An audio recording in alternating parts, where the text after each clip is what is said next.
আমরা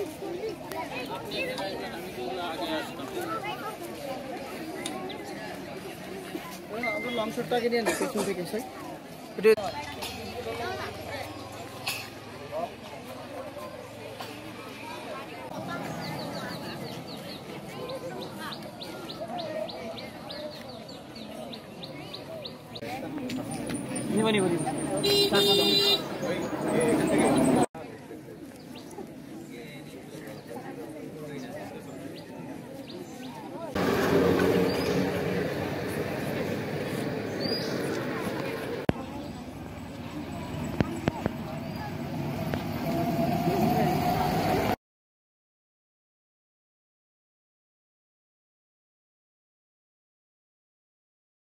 আর ভবিষ্যতে কোনো ছাত্রদের গায়ে যাতে রক্ত না ঝরায় এবং ভবিষ্যতে যাতে আমাদের ছাত্ররা সুন্দরভাবে বসবাস করতে পারে, তাদের শিক্ষাক্রম চালিয়ে যেতে পারে, সেই ব্যবস্থা আমরা প্রশাসনের কাছে দাবি করতেছি। আপনারা যাতে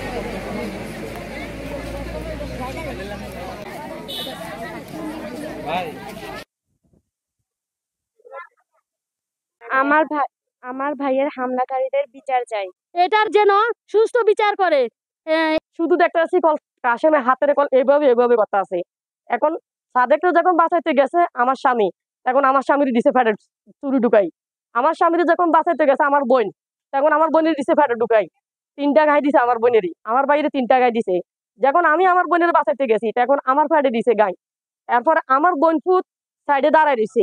আমার বোন ফুটের আমার ভাইয়ে কইতেছে জাইদুল আমার তো চুরি মেরে দিছে, মামা তো আর বাঁচতাম না, রক্ত অসুস্থ। তখন আমার বোন ফুটোরা চুরির ভিতরে ঢুকাই দিয়ে চুরিরে এইভাবে হাত লাড়ি দিছে চুরিরে।